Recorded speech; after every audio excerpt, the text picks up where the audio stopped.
उपमुख्यमंत्री एकनाथ शिंदेंच्या दिल्लीवारीवरनं रोहित पवारांनी एकनाथ शिंदेंना ट्विट करत डिवचलंय.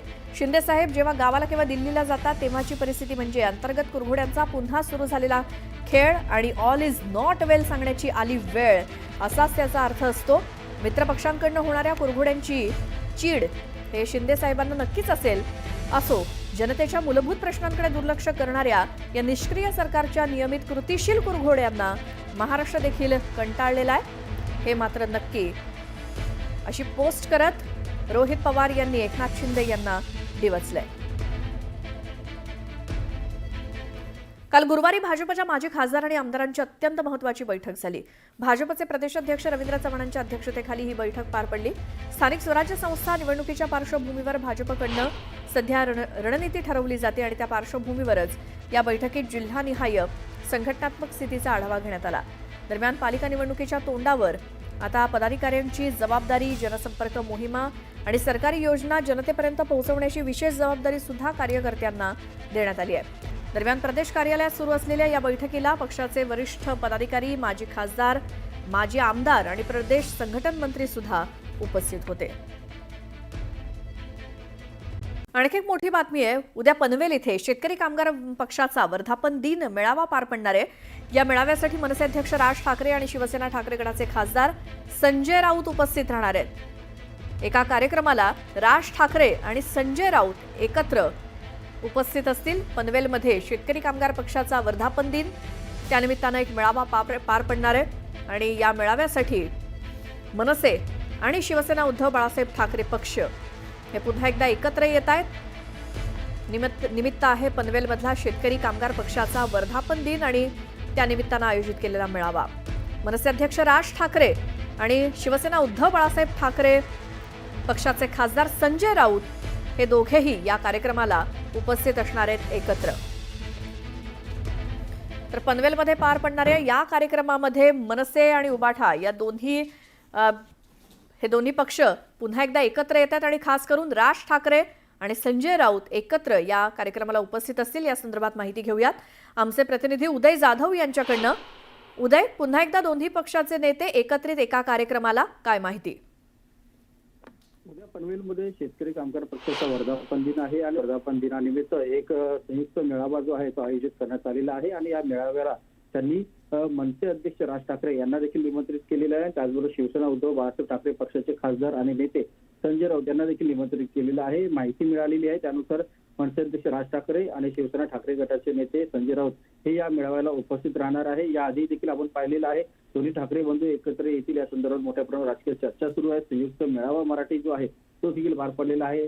दोन्ही पक्षांचे कार्यकर्ते विविध आंदोलनामध्ये एकत्र देखील दिसत आहेत. आता त्यांच्या सहयोगी पक्षाचा वर्धापन मेळाव्यामध्ये दोन्ही पक्षांचे नेते हे एकत्र एकाच व्यासपीठावरती येणार आहेत. त्यामुळे पुन्हा एकदा ठाकरे बंधू एकत्र कधी येणार या संदर्भात चर्चा जी त्या सुरू झालेल्या आहेत आणि या व्यासपीठावरती राज ठाकरे नेमकं काय भाषण करतील आणि संजय राऊत नेमकं काय भाषण करतील हे आता पाहावं लागेल.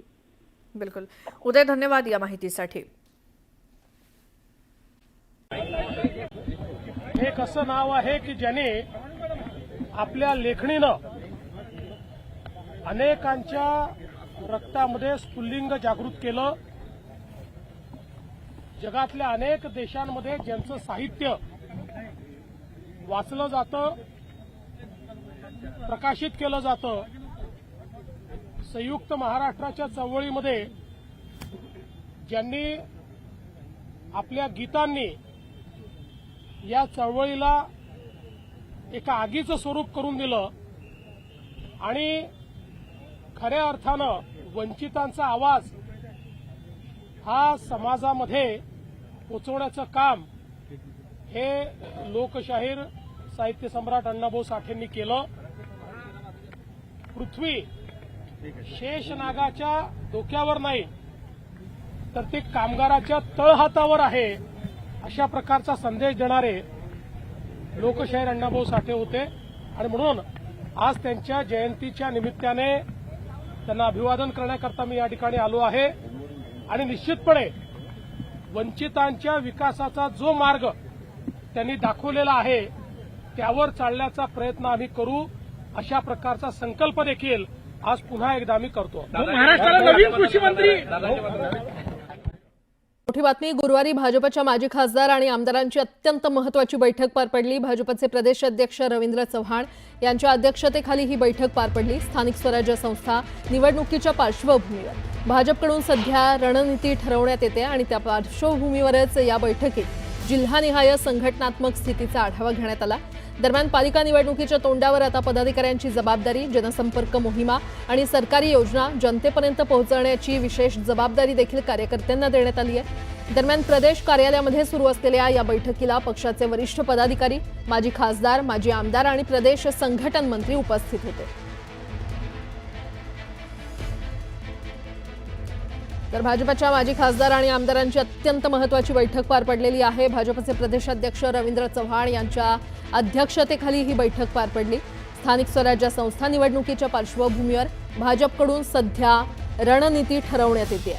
त्याच पार्श्वभूमीवर या बैठकीत जिल्हानिहाय संघटनात्मक स्थितीचा आढावा घेण्यात आलेला आहे।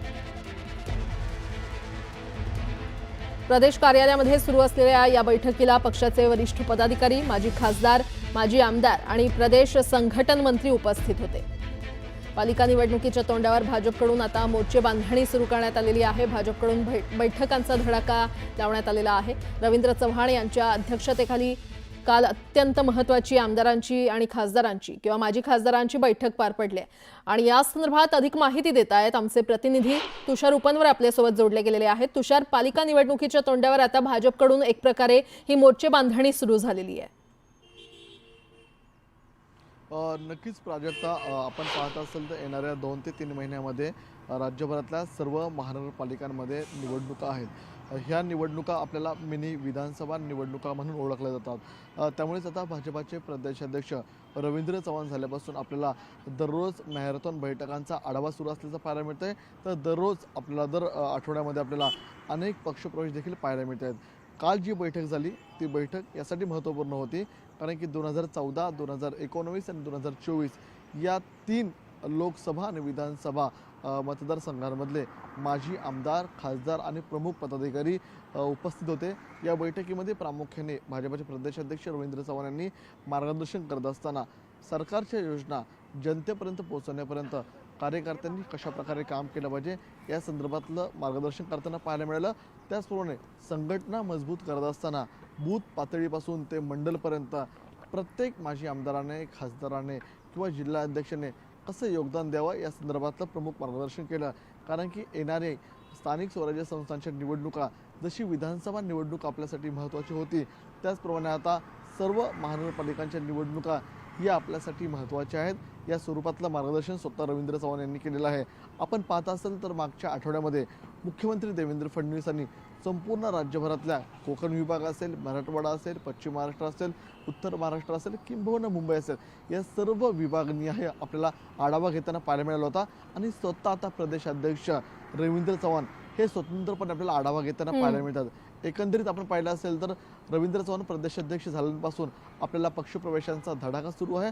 तर दुसरीकडे मॅरेथॉन बैठका संपूर्ण राज्यातल्या विविध भागातल्या आपल्याला ते घेताना पाहायला मिळतात। त्यामुळे भाजपा आता आपल्याला स्थानिक स्वराज्य संस्थांच्या निवडणुकांसाठी ॲक्शन मोडमध्ये आल्याचं पाहायला मिळतंय। प्राजक्ता, तुषार, धन्यवाद या संपूर्ण माहितीसाठी। आणखी एक मोठी बातमी आहे। नाईलाजानं मला हिंजवडीमध्ये काही कठोर निर्णय घ्यावे लागत असल्याचं सांगत उपमुख्यमंत्री अजित पवार यांनी पुन्हा एकदा हिंजवडीमध्ये रस्ते रुंदीकरण करणार हे स्पष्ट केलंय।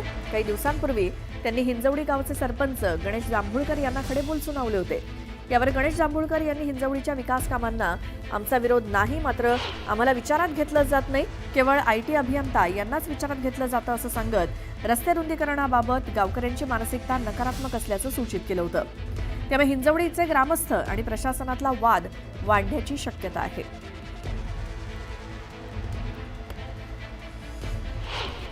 विश्वास आम्हाला घेतलं जात नाही ना, आम्ही त्यामुळे तेच आमची वर्ड आहे ना की आम्ही दादाला पाचला तिथे भेटायला गेलो, ते जाऊन थांबलो, दादा सांगायला नाही कळलं आम्हाला की आम्हाला कुठं टायमिंग भेटत नाही, म्हणून आम्ही दादाला एक गावातच दादाला आपण शोधू, गाठवू आणि दादा संग थोडी चर्चा करू गावच्या संदर्भात, जे रुंदीकरणासंदर्भात। त्यामुळे दादाला ते भेटायला गेलो होतो। दादा आम्हाला काही विश्वास घेत नाही।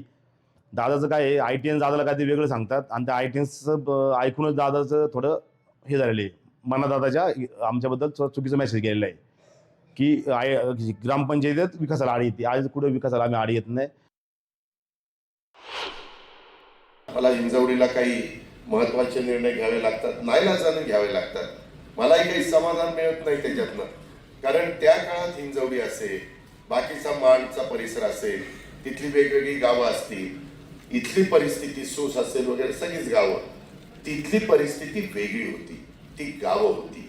आता तिथं काही लाख लोक हे नोकरीच्या निमित्तानं, कामाच्या निमित्तानं त्या IT कंपन्यांमध्ये जात असतात आणि त्याच्यामुळं ते जाताना त्यांचं ऑफिस सुटल्यानंतर जे काही कोंडी होते ती दूर करायची म्हटलं तर आम्हाला रोड वाइंडिंग केल्याशिवाय गत्यंतर नाही.